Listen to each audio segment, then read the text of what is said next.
we are. I turned down here at the next block. Thanks, mister. I'll get off there.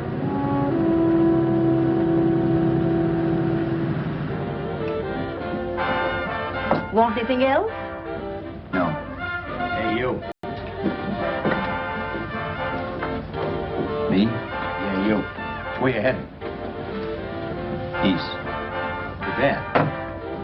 I thought if you was heading north, I might be able to help you out. I'm pushing the Salt Lake, and I don't like to ride alone at night. I'm one of those guys that got to talk or I fall asleep. Oh. Sure, now, my partner, he's got Lou to keep him company, but I ain't got nobody at all. Where you coming from? West. Yeah, sure, I know, but where, L.A.? Maybe. Got a cousin out in L.A. You don't say. Yeah, he's been out. So you're not much of a talker, are you? My mother taught me never to speak to strangers. Oh, a wise guy. So what? Okay, don't get sore. Just trying to be sociable, that's all. Hey, Glamorous. You change for a dime, will you?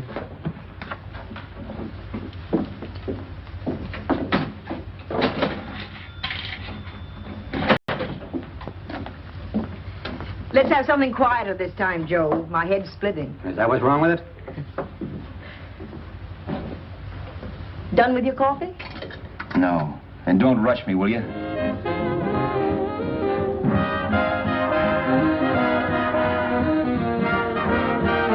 Hey, turn that off. Will you turn that thing off? What's eating you now? Yeah, what's eating you? That music, it stinks. Oh, you don't like it, huh? No, turn it off. Oh, wait a minute, pal. That was my nickel, see?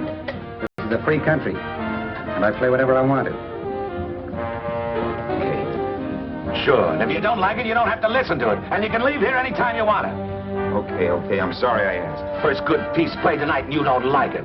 Some people just ain't got any good taste.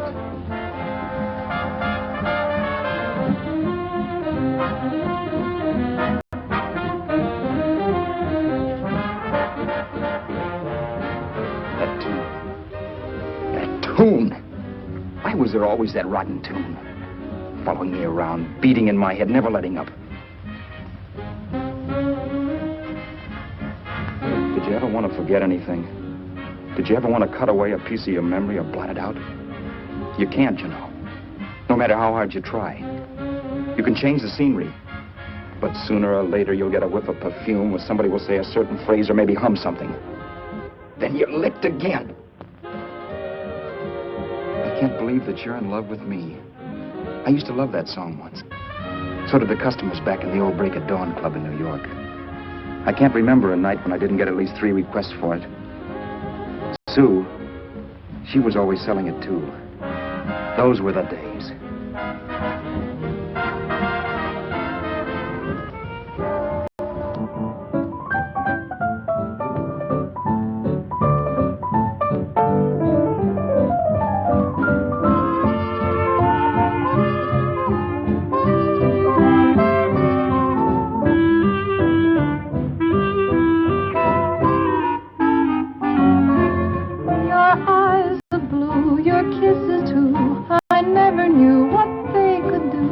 I can't believe that you're in love with me.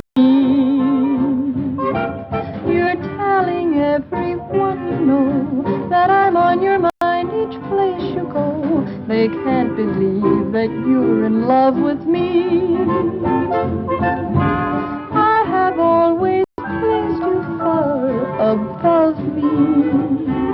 I just can't imagine that you love me.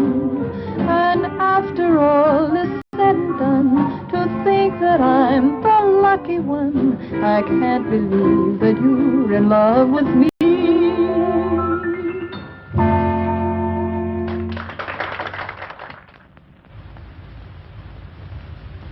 It wasn't much of a club, really. You know the kind. A joint where you could have a sandwich and a few drinks and run interference for your girl on the dance floor. I pounded the piano in there every night from 8 until the place closed up, which usually meant 4 in the morning. A good job as jobs went in those days.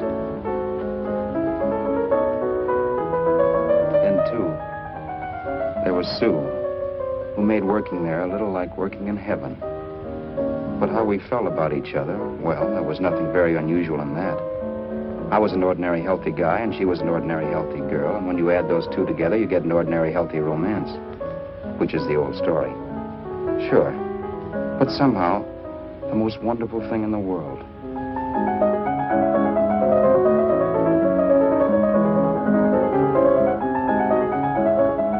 All in all, I was a pretty lucky guy.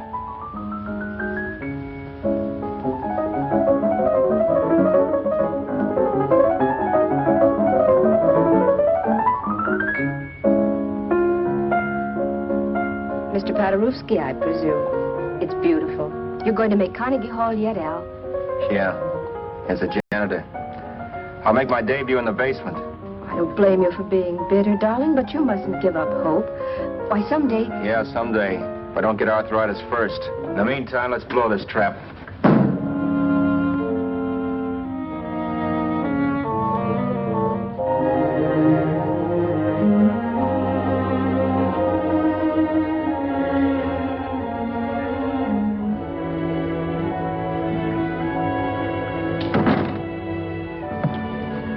Like to get something to eat, hon? Oh, I don't think so, Al.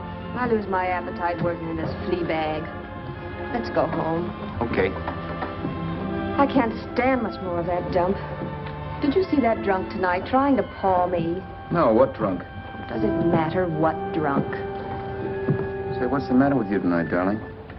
That's the third time you started to tell me something and then stopped. We shouldn't have any secrets from each other, Sue. Next week we're going to make with the ring and the license. You and me will be a team. Yes, that's right. In the Bush League. I don't get you. We've been struck out. It's a funny way to talk, darling. Don't you want to marry me? Al, look, I love you. You know I do, and I want to marry you. But? But not now. Only after we've made good. Sunday I'm going away. Oh, I know you'll think it's silly. That's why I hesitated to tell you. But I'm going to California. I want to try my luck in Hollywood. That's the most stupid thing I ever heard of. Don't you know millions of people go out there every year and wind up polishing cuspidors? I thought you had better sense. You sound as if you don't think I have any talent. That has nothing to do with it. I'll make out all right. Maybe. But what about me? Doesn't it mean anything to you that you're busting up all our plans? We may not see each other for years? It won't be that long. I thought you loved me. I do. You know I do.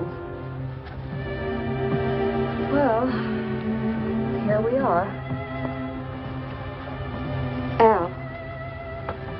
Al, why can't you see my side of it? I'm young. We both are, and we've got all the time in the world to settle down. Oh, really, darling, what I'm doing is the only sane thing to do. I hate the thought of being so far away from you, but we'll be together again someday. Maybe you'll decide to come out too later on. So long. Al, aren't you going to kiss me goodnight? Sure, why not? Good night.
Roberts. You hit the jackpot this time.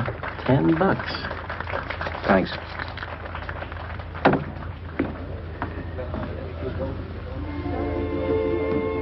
So when this drunk handed me a 10 spot after a request, I couldn't get very excited. What was it, I asked myself? A piece of paper crawling with germs. Couldn't buy anything I wanted. It couldn't... Then I thought of something.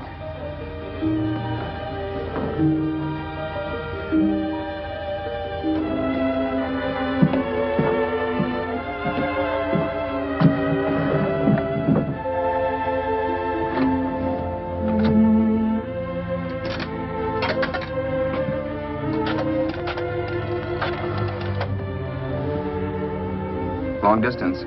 I'd like to put a call through to Los Angeles. Miss Harvey. Sue Harvey, Harvey. The number is Crestview 65723.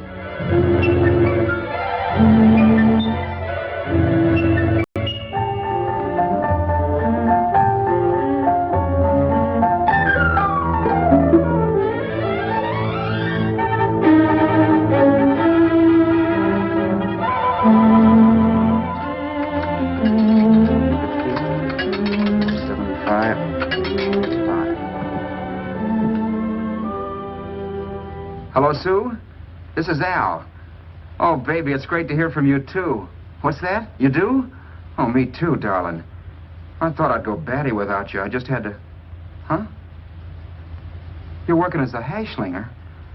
Gee, honey, that's tough. Those guys out in Hollywood don't know the real thing when it's right in front of them. You just stick it out, Sue, baby. Keep going around to those casting offices. I'm sure you'll click. Look, I'll tell you what. You stay put out there, I'll come to you.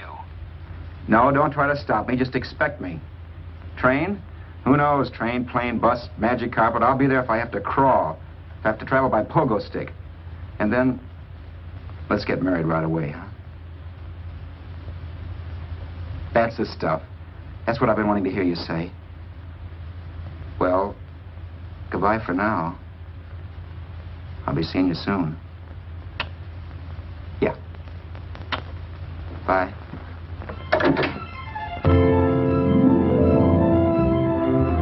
The only way I could cross country was to thumb rides. For even after hawking everything, I only had enough money to eat. Money. You know what that is. It's the stuff you never have enough of. Little green things with George Washington's picture that men slave for, commit crimes for, die for. It's the stuff that has caused more trouble in the world than anything else we ever invented. Simply because there's too little of it. At least I had too little of it. So it was me for the thumb.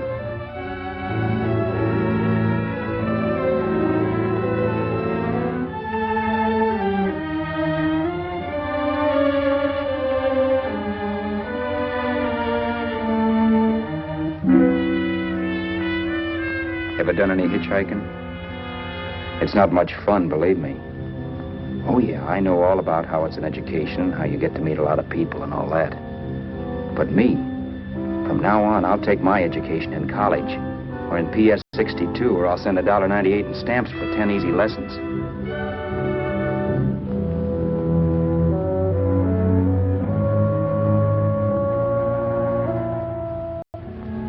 Thumbing rides may save you bus fare, but it's dangerous. You never know what's in store for you. You hear the squeal of brakes. If only I had known what I was getting into that day in Arizona. Here, throw that in the back seat. Okay, let's go. Make sure that door is closed.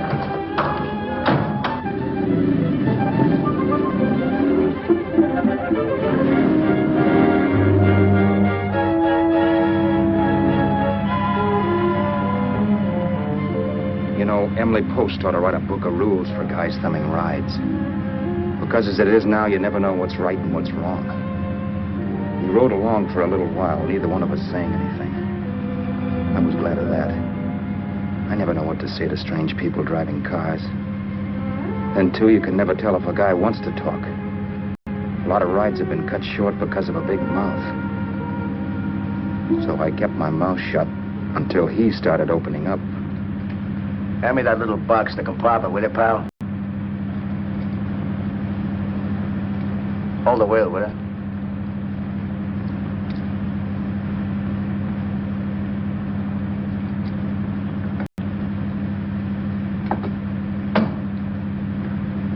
How far are you going? L.A. Wow, you're really traveling, aren't you? Yeah, but I don't expect to make it for a couple of years at the rate I've been promoting rides. Not much luck, huh? Sure, all bad. Not many people stop for a guy these days. Afraid of a stick-up, maybe. They can't blame them. Where you coming from? New York? Well, New York. You're in luck this time. I'm going all the way. Right through to Los Angeles. You drive a car? Sure. Whenever you're tired, let me know. I'll holler. I guess at least an hour passed before I noticed those deep scratches in his right hand. They were wicked. 3 puffy red lines about 1/4 of an inch apart. He must have seen me looking at them because he said, Beauties, aren't they? They're gonna be scars someday. What an animal. whatever it was, it must have been pretty big and vicious to have done that. Right on both counts, New York.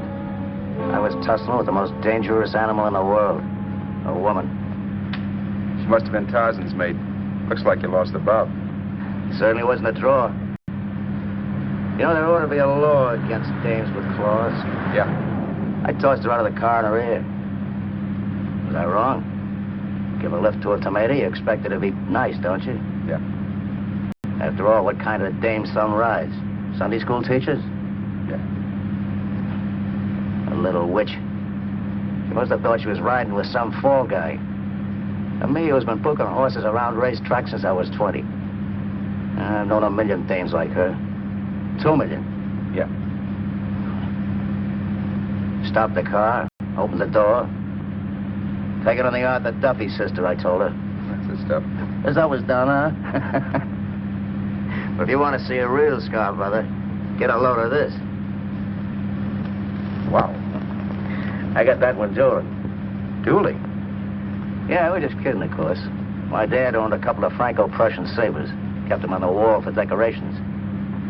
Well, one day, the kid and I took them down when the old man wasn't around. Had a duel.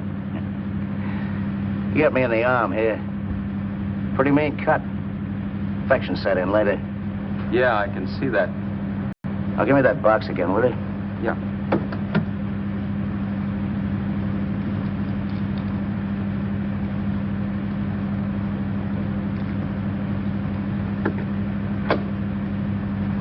Pain made me lose my head, I guess. I began slashing.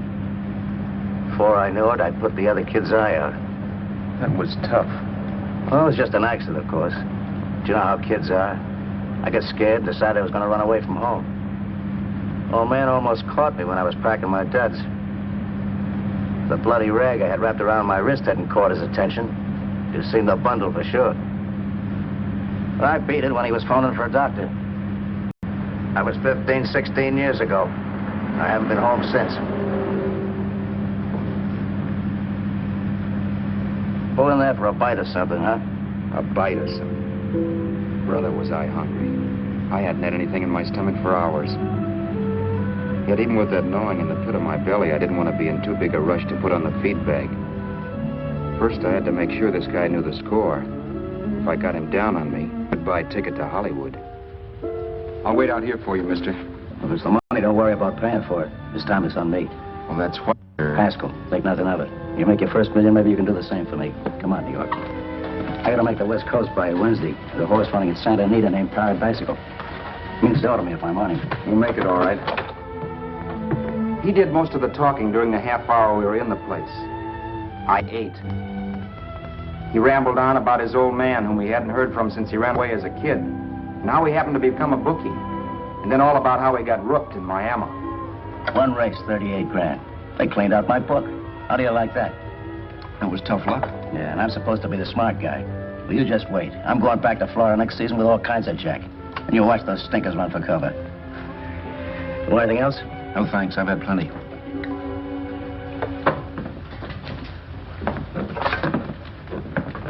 That check there, sister? Oh, just a minute. Your change, sir. Keep it, sister. Oh, thank you, sir. Call again. I'll be waiting outside for you when you finish work. Sharp check, huh?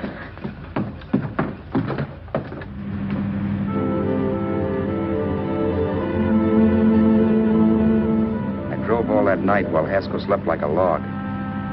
After a while, I began to get sleepy myself. I was happy, though. Soon I'd be with Sue again. The long trip was practically over, and there'd be no more hoofing it down the concrete. I began to think of the future, which couldn't have been brighter if I'd embroidered it with neon lights. It was nice to think of Sue shooting to the top. It's amazing what a full belly can do to your imagination. Your eyes are blue, your kisses too. I never knew what they could do. I can't believe that you're in love with me. You're telling everyone you know I'm on your mind each place you go. I can't believe that you're in love with me.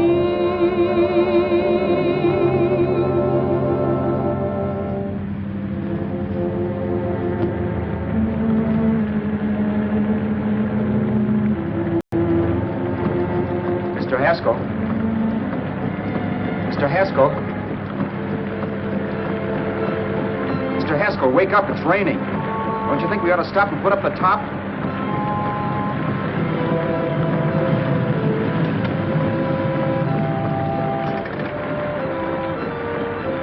Mr. Haskell, I'm going to put up the top.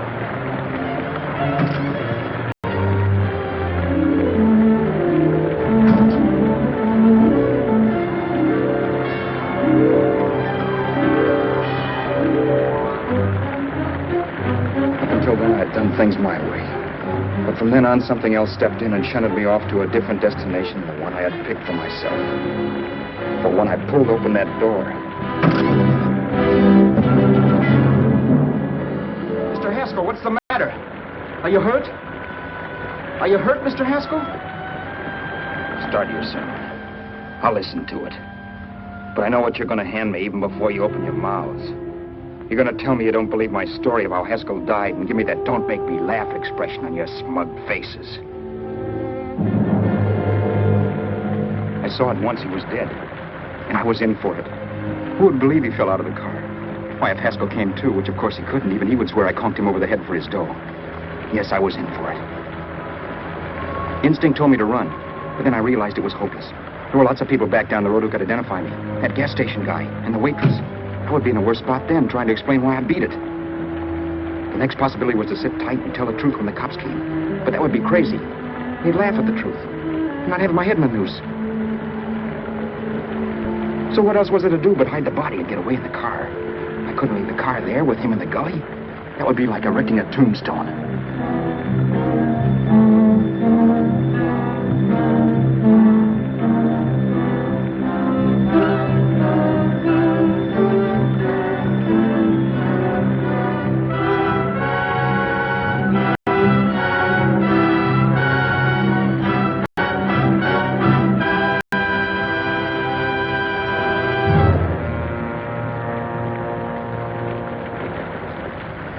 My idea was to cover him with brush, not to rob him.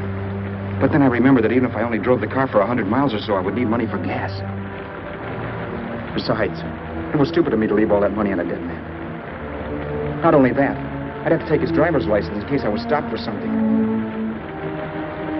I didn't like to think about it, but by that time I'd done just what the police would say I did, even if I didn't. My clothes. The owner of such an expensive car would never be wearing them.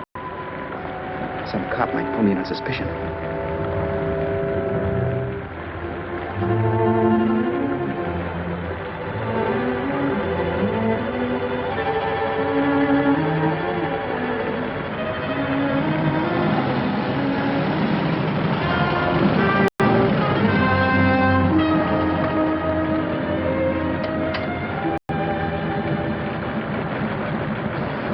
Hey, you, this your car? Don't you know better than to leave a car with the wheels halfway in the middle of the road? That's the way accidents happen. I'm sorry, officer. I was just putting up my top. I didn't think. Well, the next time, think. I'll let you go now, but watch your step in the future. I know that's a lonely stretch, but cars come by here once in a while, and we have plenty of crack-ups. Thanks, officer.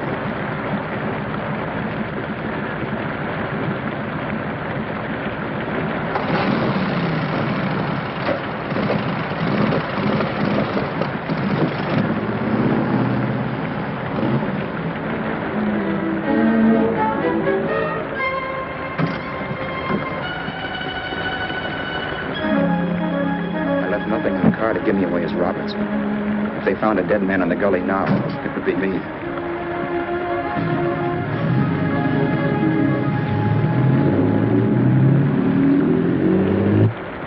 As I drove off, it was still raining, and the drops streaked down the windshield like tears. I kept imagining I was being followed and that I could hear sirens back in the distance. Just how long it took me to cover the 60-odd miles to the California state line, I don't know. I lost all track of time. But the rain had stopped and the sun was up when I pulled up to the inspection station. Hello? Carrying any fruits or vegetables? No. Any livestock or poultry? No. I'd like to see your registration and driver's license, please. Anything in the baggage compartment? Just baggage. Charles Haskell, Jr., age 30, brown eyes, dark hair. Identifying marks, none. Are you Charles Haskell, Jr.? Yes.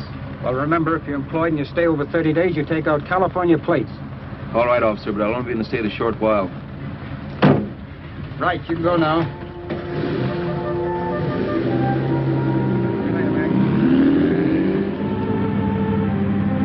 I couldn't drive any farther without some sleep. Cops or no cops, I knew I had to hit the hay and hit it hard.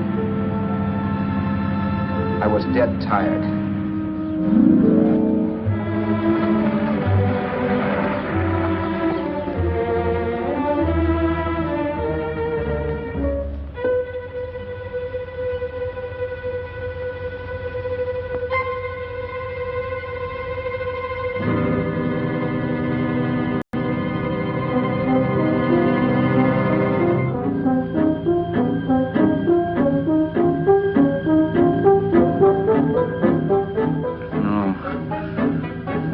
Mr. Haskell. No.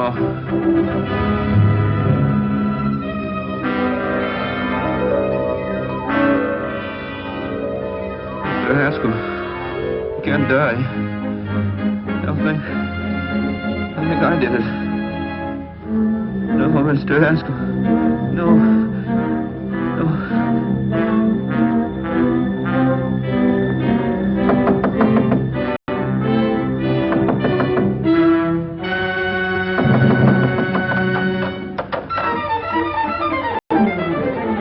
Who's there?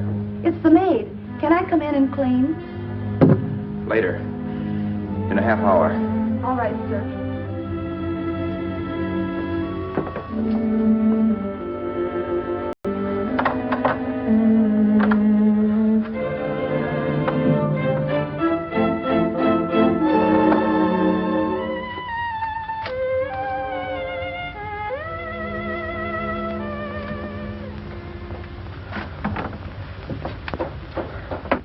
There was no time to lose. Every minute I had to be Charles Haskell was dangerous. And I'd have to be Charles Haskell until I got to some city where I could leave the car and be swallowed up.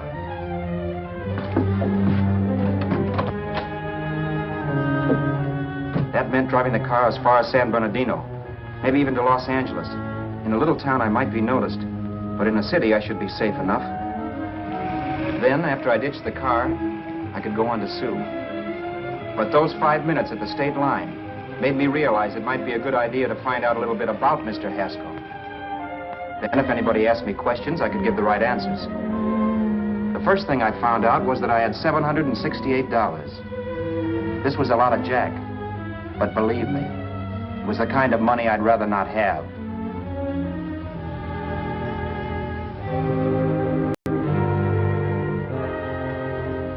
And then I found out from a letter Haskell was carting around in his bag that he wasn't the open-handed, easygoing big shot who went around buying dinners for strange hitchhikers. Before I got done reading it, I saw him more as a chiseler. It was written to his old man in California, the one he hadn't seen in so many years. In it, Haskell posed as a salesman of hymnals, of all things. It was easy to see where Haskell expected to raise a new stake for his book in Miami by rooking his old man. That was about all I found out from his effects, and it was enough. I told myself, maybe old man Haskell was lucky his son kicked off.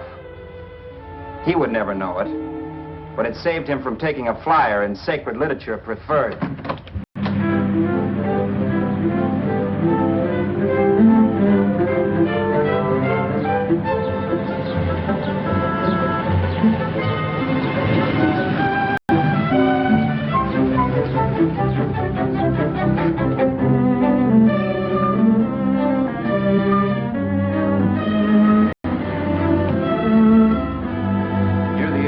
Desert Center, I pulled up for water. There was a woman. Hey, you! Come on if you want to ride.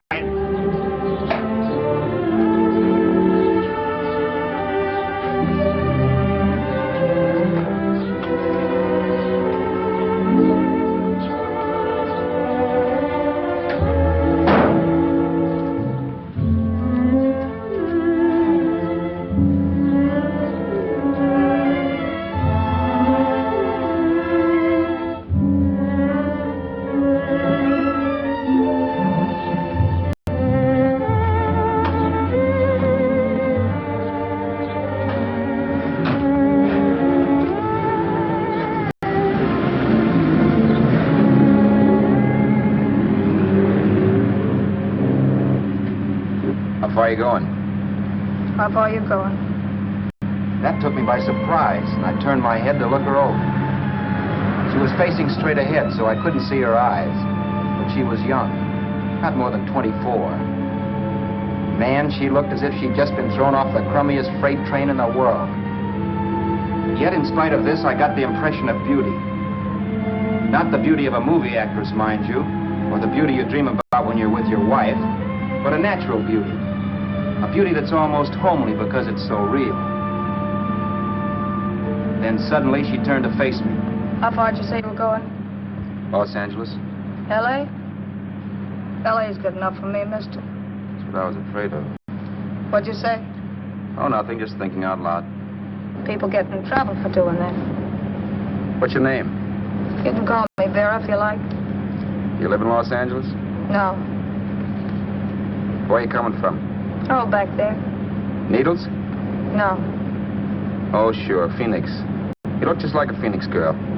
Are the girls in Phoenix that bad? The girl must have been pretty tired, because she fell asleep not 20 minutes after she stepped into the car. She lay sprawled out with her head resting against the far door, like Haskell. I didn't like that part of it much, but I didn't wake her up. It wasn't that this girl still worried me. I'd gotten over that funny feeling I had when she looked at me, which I put down as just my jangled nerves.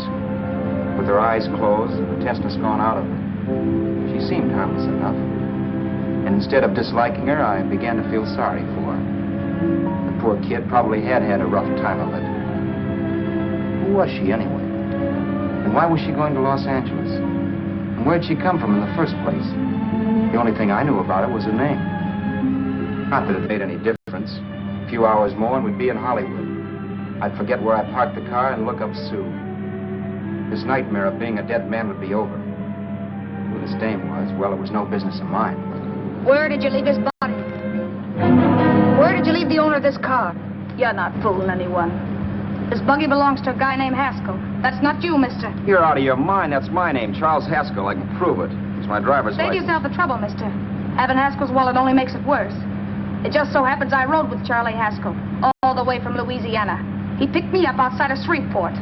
You rode? You heard me. Then it all came back to me. All the talk about dueling and scars and scratches. There was no doubt about it. Vera must be the woman Haskell had mentioned. She must have passed me while I slept. Well, I'm waiting. My goose was cooked. She had me. That Haskell guy wasn't dead yet. He wasn't stretched out stiff and cold in any Arizona gully. He was sitting right there in the car, laughing like mad while he haunted me. Well? There was nothing I could say. It was her move. Vera, whatever her name was. It was just my luck picking her up on the road. It couldn't have been Helen, or Mary, or Evelyn, or Ruth. It had to be the very last person I should ever have met. That's life. Whichever way you turn, fate sticks out a foot to trip you.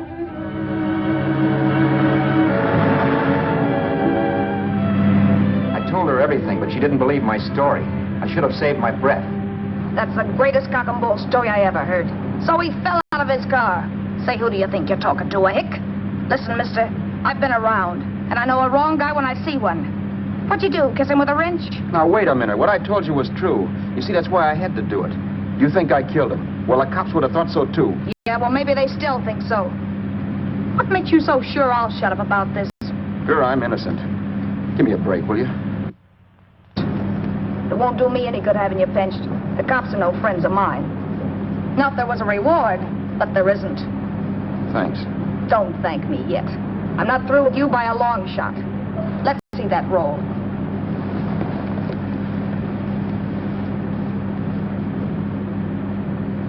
Is that all Haskell had? Isn't it enough? No, I thought he had more. Not that I know of. You can search me. You think I'm holding out on you? Well, maybe I will at that. He told me he was going to bet $3,000 on a horse named Paradisical on Wednesday at Santa Anita. He was stringing you along. He meant 300. Maybe. Sure, $3, 300. He was a piece of cheese, a big blowhard. Listen, mister, don't try and tell me anything about Charlie Haskell. Remember, I knew him better than you did. Okay, then you knew he was a four-flusher. That explains the $3,000 bet. I'm not so sure he didn't have that $3,000. Why should I believe you? You got all the earmarks of a cheap crook. Now, wait a Shut minute. Up. You're a cheap crook and you killed him. For 2 cents, I'd change my mind and turn you in. I don't like you. All right. Don't get sore. I'm not getting sore. But just remember who's boss around here. If you shut up and don't give me any arguments, you'll have nothing to worry about. But if you act wise, well, mister, you'll pop into jail so fast it'll give you the bends. I'm not arguing. Well, see that you don't. You know, as crooked as you look, I'd hate to see a fella as young as you wind up sniffing that perfume that Arizona hands out free to murderers. I'm not a murderer. Of course you're not. Haskell knocked his own head off. He fell, that's how it happened, just like I told you. Sure, and then he made you a present of his belongings. I explained why I had to do that. Doesn't make a difference one way or another. I'm not a mourner. I liked Haskell even less than I like you. Yeah, I saw what you did to him. What do you mean? Well, scratches on his wrist. Sure, I scratched him. I'll say you did. So your idea was to drive the car a little way, maybe into San Bernardino, and then leave it. You weren't going to sell it? Sell it? You think I'm crazy? Somebody else's car? See, all I want to do is leave it somewhere and forget I ever saw it. Not only don't you have any scruples, you don't have any brains. I don't get you. Maybe it's a good thing you met me. You'd have got yourself caught, sure. Why, you dope. Don't you know a deserted automobile always rates an investigation? Huh? Look, the cops find a car. Then they get curious. They wonder where the owner is. So, all right, they don't trace Haskell. They trace you. I never thought of that. The only safe way to get rid of the car is to sell it to a dealer. Get it registered under a new name. Say, stop at the next store. I want to get a bottle and do some shopping before we hit L.A. Okay. As soon as we find a place, I'll drop you off and pick you up later. Nothing doing. You're coming in, too. From now on, you and I are like the Siamese twins. Have it your way, but I don't get the point. The point is, I don't want you to get lost. I'm not going to beat it if that's what you're afraid of. I'll say you're not. Well, I'm going to see that you sell this car so you don't get caught. Thanks. Of course, your interest wouldn't be financial, would it? You would want a small percentage of the profits. Well, now that you insist, how can I refuse? 100% will do. Fine. I'm relieved. I thought for a moment you were going to take it all. I don't want to be a hog. A few hours later, we were in Hollywood. I was recognizing places Sue had written about. It struck me that far from being at the end of the trip, there was a greater distance between Sue and me than when I started out.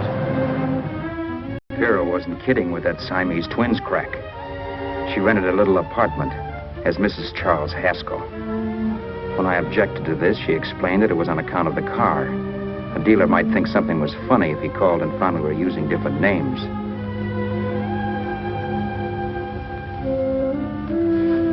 Home, sweet home.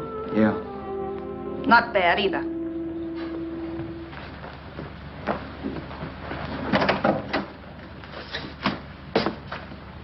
In case there's any doubt in your mind, I'll take the bedroom. Yeah. Sure is stuffy in here.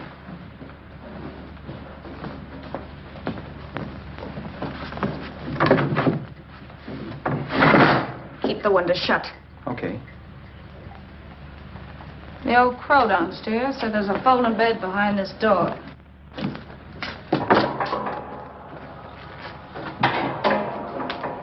You know how to work it? I invented it.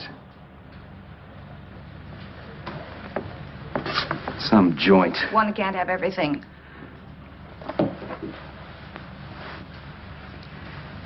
I'm first in the bathtub. I don't know why, but I figured you would be.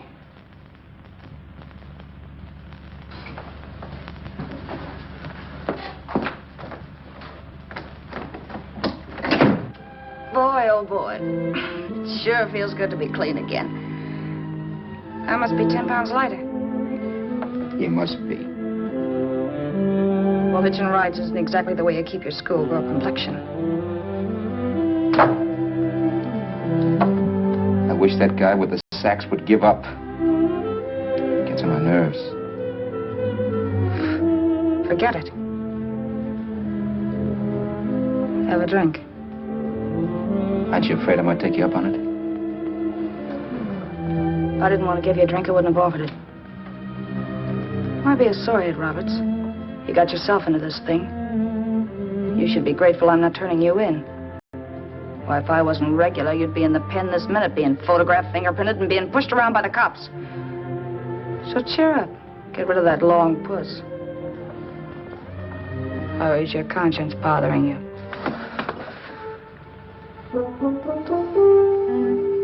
No.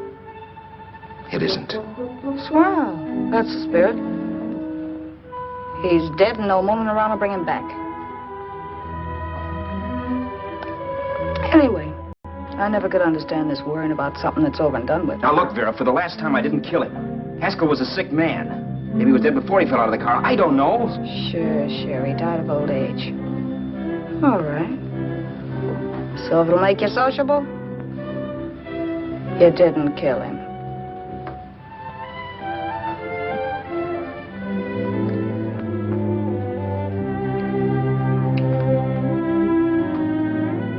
Thanks.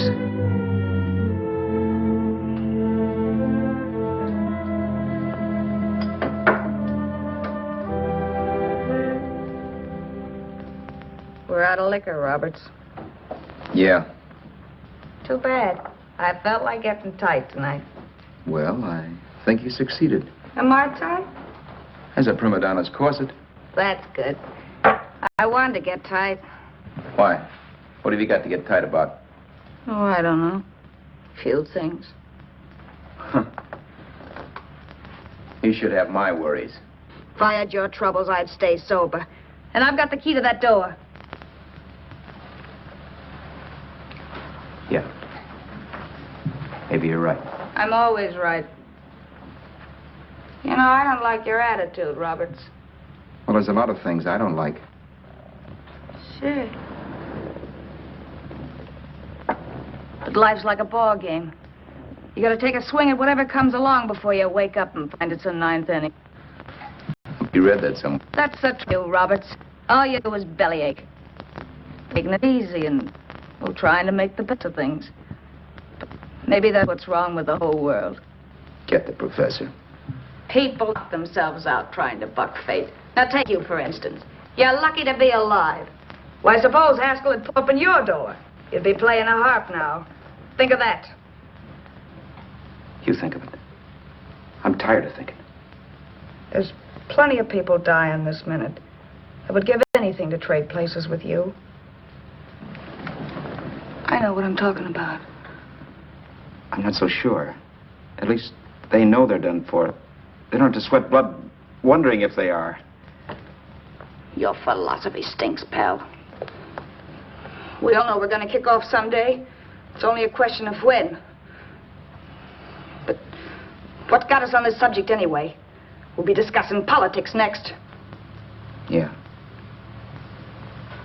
Where'd you hide the butts? On the table, sucker.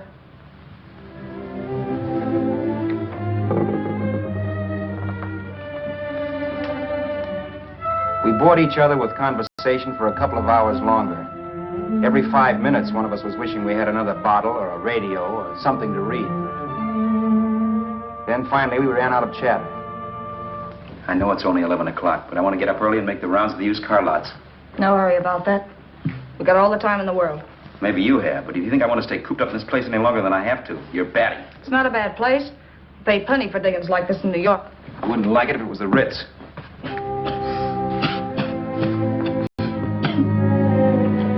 liquor. You got a mean cough. Ought to do something about it. I'll be all right. That's what Camille said. Who? Nobody you know. Wasn't that the dame that died of consumption? Yeah. Wouldn't it be a break for you if I did kick off? You'd be free with all Haskell's dough and car. I don't want to see anybody die.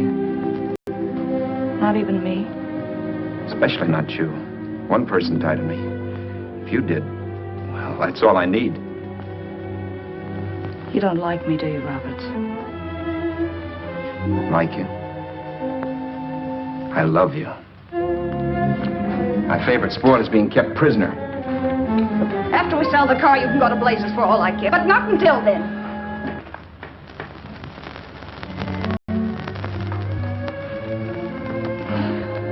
I'm going to bed.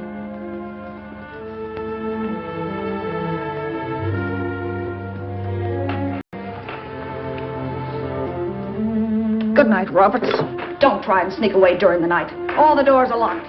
Anyway, if I find you gone in the morning, I'll notify the police. They'll pick you up. Don't worry, I know when I'm in a spot. Well, good night. I hope that portable rack isn't too uncomfortable for you. Don't lose any sleep over it, will you, Vera?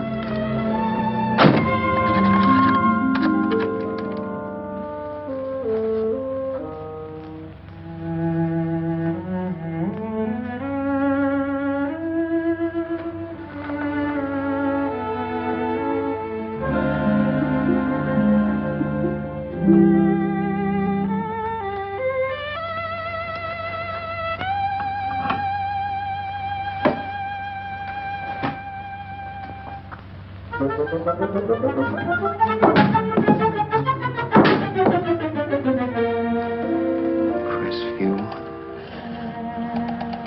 6, 5, 7, 2, 3. Hello? Hello? Hello? Hello?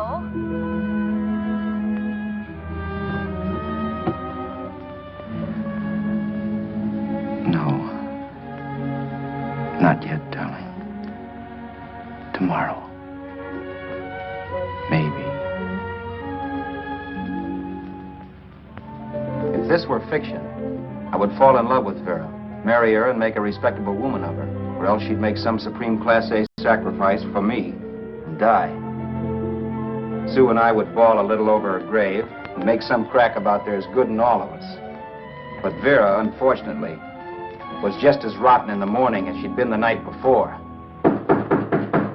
All right, I'm coming. Look, Vera, it's almost noon. So what? The dealers will be there all day? They'll be there all year, too, but there doesn't wait that long. Shut up. You make us like a husband. Well, do I rate a whistle? You sure do, but let's go. Let's go, let's go. I spent $85 in 2 hours preparing bait, and all you can say is let's go. Come on.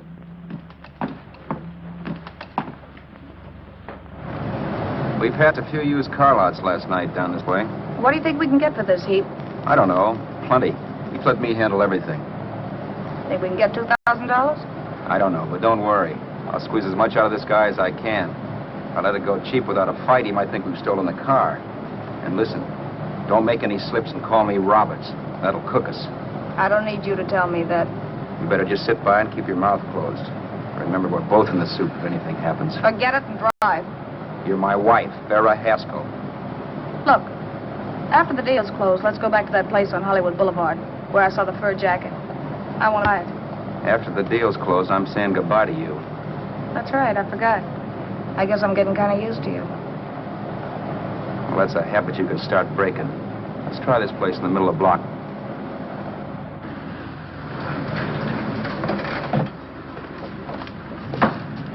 Good afternoon. What can I do for you? We're interested in selling a car. If the price is right. Well, if it's in good mechanical condition, it should blue book for about $1,600. Tony, take a look at this motor. $1,600. Are you kidding?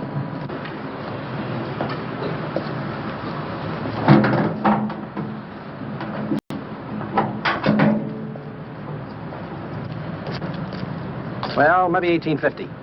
Before I let it go for 1850, I'll wreck it and collect the insurance first.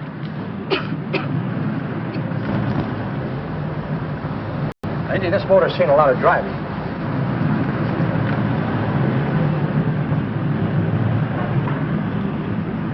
Well, the mechanic inspected the car. We haggled. At last, when we were all worn out, we hit a compromise. His price. Okay, it's a deal. All right, come in. We'll sign the papers. I have the ownership papers right here with me. Look, Vera, in the meantime, will you clean the dash compartment? There may be some stuff in it. All right, darling. $1,850. That dirty crook.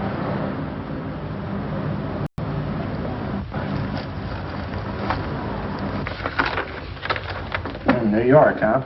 Yeah. But you bought the car in Miami? Yeah. Well, now let's see about the insurance. We can either have it transferred or canceled. What kind of insurance do you have, Mr. Haskell? Well, aren't all the papers there? I don't see any. Surely you know what type of insurance you carry in the car. The name of the company? Yeah, but, Well, if you'll just tell me the name of the company, I'd be very glad to take care of all the details. well, Did you sign the papers yet? not yet. Well, don't. We're not selling the car. Well, wait a minute, Mrs. Haskell. Come on, darling. What's the matter? Change your mind? Yes, I'm sorry. I guess I have. But, Vera... Let's go.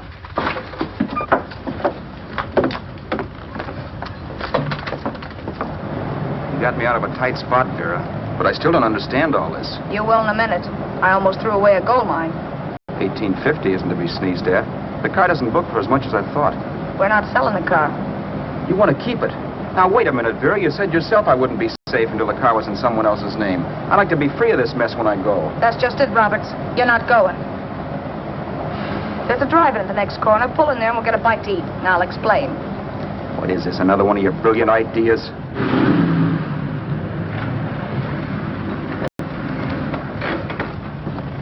Oh, I take your order? Make mine a ham sandwich and coffee. And for you, sir? Oh, I don't care. The same. Thank you.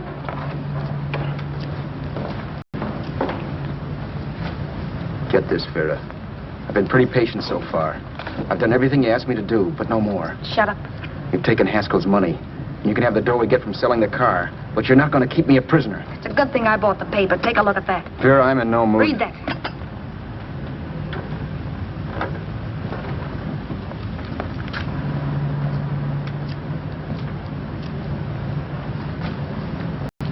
No.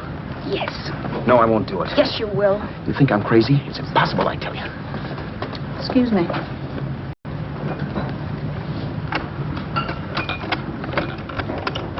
Blow the horn when you're through. No one could possibly get away with an act like that. It'd be wise to me in a minute. Don't be yellow. You look enough like him. The same coloring and the same build. See how his clothes fit you? No kidding, you almost had me fooled for a while. Oh, grow up, Vera. Don't you think a father knows his own son? And there must be other relatives. The father won't have to know you. We'll wait till he gives up the ghost. He's an old geezer and he won't pull through. And as far as other relatives are concerned, they haven't seen you in 15 or 20 years. Eat. I'm not hungry. And I won't do it. It's not as tough as it sounds. Remember, you've got all kinds of identification. His car, letters, license. I could never get away with it. It's the stupidest thing I've ever heard. The old boy has scads of dough. Look in the paper there. Personal fortune assessed at over $15 million. He'll leave plenty, I tell you. Maybe he cut off his son. How do we know? It's out, Vera. I won't have anything to do with it. I think you will. Look, Vera, I'll do anything within reason. But not that. So forget it. Or find yourself another stooge. You sap. You'll be fixed for the rest of your life as Charlie Haskell. You can take your inheritance and go away. No more worrying about the rent, no sweating, scheming, wondering where your next meal's coming from. Think about that, Roberts. Vera, please, you're talking too loud. On this, I'm splitting 50-50 with you. Sure, why not? We're both alike, both born in the same gutter. Now, take it easy, Vera. There's people around here. You don't know what you're talking about. We'll wait till we read that old man Haskell's dead. Then you show up. Like you read in New York that he was sick. No. Suppose he doesn't die. He will. I know he will. Something tells me. But as much as I insisted I would have no part of her scheme, Vera was taking it for granted I would. Neither of us had our mind on the cards as we played that night. I knew we were just trying to kill time between newspaper editions. This was a death watch for Vera. Maybe it was for me, too. Don't you realize if I'm caught, they'll want to know where I got the car and stuff, and they'll have me on a murder charge. If you're smart, you won't get caught. I knock for 7. And if I'm caught, don't you realize you'll be out, too? 18 points, that gives me 30. How will I be out? You'll be out $1,850 we would have gotten on the car. Really, Vera, you'd be an awful chump if you threw away all that dough on a dizzy long shot. Let me sell the bus tomorrow. With the money it'll bring and what you've already got, a clever kid like you can run it up in no time. Then we'd both be in the clear. I'll be in the clear anyway. Maybe. But if I got caught, I'd get good and sore at you, you know. You mean you'd squeal? Well, no, not squeal exactly. Never mind what you meant. Even if you did tell the cops I was in on it with you, what could they do to me? They might give me the same medicine they gave you. Yeah. A rope. But I'm on my way now. All you'll be doing will be rushing it. All right. But think of the $1,850 you'd lose. You'd kick yourself along the block if it let get away from you. I'll take the chance. Want another drink? You're being a goon. That's the way people wind up behind the 8 ball. Once they get a few dollars, they become greedy and want more. My. Caesar. Who? You know that Roman general? He got his for being greedy. He wasn't satisfied, so the final wind-up was he took the count. A couple of days ago, you didn't have a dime. Why, you were so broke you couldn't pay cash for a postage stamp. Now you've got almost $700 with $1,850 in the offing. Take my advice. Don't try for more. I'm tired of this game. Let's have some blackjack. Play solitaire. Okay, I will if that's the way you feel about it. That's the way I feel about it. Getting sore and throwing things won't help much, Roberts. I'm really doing you a favor. I help you out of a jam by keeping my mouth shut. I show you how to make some soft money. And what thanks do I get? Thanks. Sure. Or would you rather call the cops and told him you killed a man and stole his money? I didn't kill anybody. Yes, you did. No, I didn't. You know I didn't. All right, then. Suppose I call the cops. If you're innocent, what do you got to be scared of? Okay. Call him, you mutt. Go ahead and call him, see if I care. At least they'll give me a square deal. You want me to call them? You heard me. But I'm warning you. If I'm pinched, I'll swear you were in on it. I'll say that you helped me. If I fry, I'll get even with you. You wouldn't dare. You're chicken. Yeah? Then try it and see. Call him. Yeah. Okay, I will.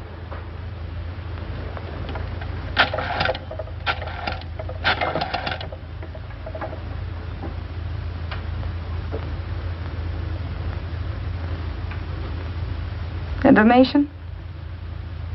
I want the number of the Hollywood police station. Okay, I got it. Thanks. Wait a minute, Vera. You wouldn't do that. Well, wouldn't do that, and I'll show you if I would. Take it easy now. Let's talk this over. This was early in the evening, and the conversation, while hectic, was at least pitched low. But as the minutes passed, and more obstacles to her plan popped into my head, the air got blue. Each word coming from our lips cracked like a whip. I reminded her that as Charles Haskell, I didn't even know my mother's name, where I'd gone to school, the name of my best friend, whether I had an Aunt Emma or not, my religion, and if I'd ever owned a dog. I didn't even know what my middle initial stood for. I also pointed out that the real Haskell had a scar on his forearm. His people never saw that scar. He told me he ran away right after putting out the kid's eye. Yeah, but his father knew he was cut. It'd have to be some kind of a mark. So what? The old man's dead, or will be. I hope by tomorrow morning's papers. Anyway, you could cut yourself a little, couldn't you? Boy, for that kind of dough, I'd let you cut my leg off. You're drunk and you're crazy mad, Vera. Turn me in if you want to, but I won't get mixed up in this. Besides, how do we know Haskell was such a phony? Maybe it wasn't the man's son at all. Maybe he just dreamed it up. Well, dreaming or not, you won't be dreaming when the law taps you on the shoulder. There's a cute little gas chamber waiting for you, Roberts. And I hear extradition to Arizona's a cinch. Where's that phone? Vera! Leave me alone. Vera! Here. I want a phone. Call police. I hate you, yellow stinker. You leave me alone. I'll let you alone when you promise to leave the phone where it is. You're drunk. You don't know what you're doing. You're hurting me. Will you promise? All right.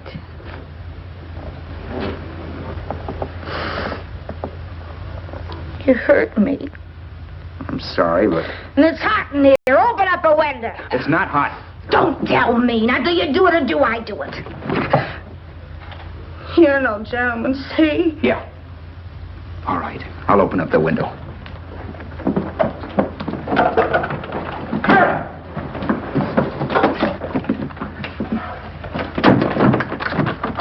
the door.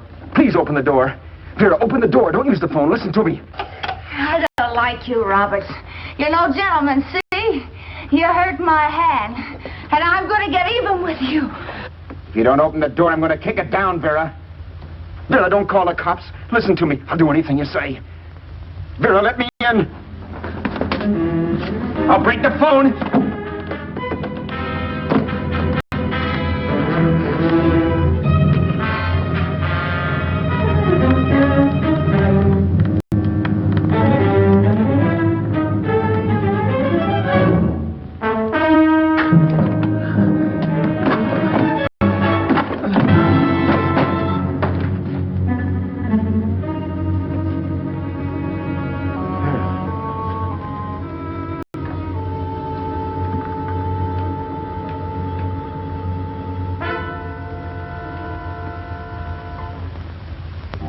The world is full of skeptics. I know. I'm one myself. In the Haskell business, how many of you would believe he fell out of the car? And now, after killing Vera without really meaning to do it, how many of you would believe it wasn't premeditated? In a jury room, every last man of you would go down shouting that she had me over a barrel and my only out was force. The room was still. So quiet that for a while I wondered if I had suddenly gone deaf. It was pure fear, of course. And I was hysterical. But without making a sound. Vera was dead. And I was her murderer. Murderer. What an awful word that is. But I'd become one. I'd better not get caught. What evidence there was around the place had to be destroyed. And from the looks of things, there was plenty. Looking around the room at things we'd bought was like looking into the faces of 100 people who'd seen us together and who remembered me. This was the kind of testimony I couldn't rub out. No. I could burn clothes and hide bottles for the next 5 years. There'd always be witnesses. The landlady, for one. She could identify me. The car dealer, the waitress in the drive-in, the girl in the dress shop, and that guy in the liquor store. They could all identify me. I was cooked. Done for. I had to get out of there. While once I'd remained beside a dead body, planning carefully how to avoid being accused of killing him, this time I couldn't. This time I was guilty. I knew it.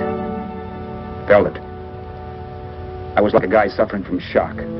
Things were whirling around in my head. I couldn't make myself think right. All I could think of was the guy with the saxophone and what he was playing. It wasn't a love song anymore. It was a dirge.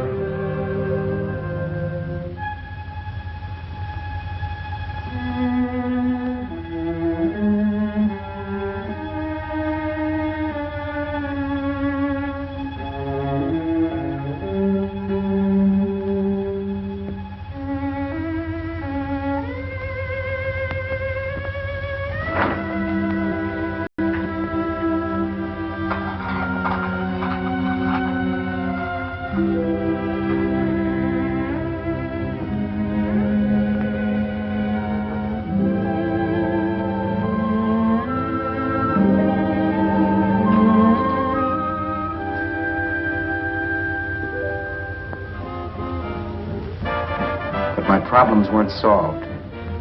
I had to stay away from New York for all time because Al Roberts was listed as dead and had to stay dead. And I could never go back to Hollywood.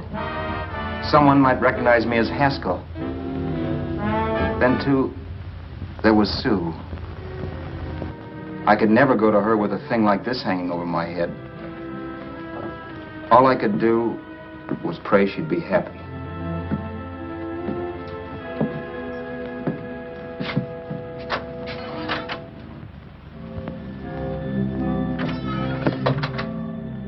I was in Bakersfield before I read that Vera's body was discovered. And that the police were looking for Haskell in connection with his wife's murder. Isn't that a laugh? Haskell got me into this mess, and Haskell was getting me out of it. The police were searching for a dead man. I keep trying to forget what happened. And wonder what my life might have been if that car of Haskell's hadn't stopped. But one thing I don't have to wonder about. I know. Someday a car will stop to pick me up that I never thumbed.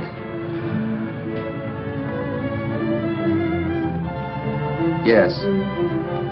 Fate, or some mysterious force, can put the finger on you or me for no good reason at all.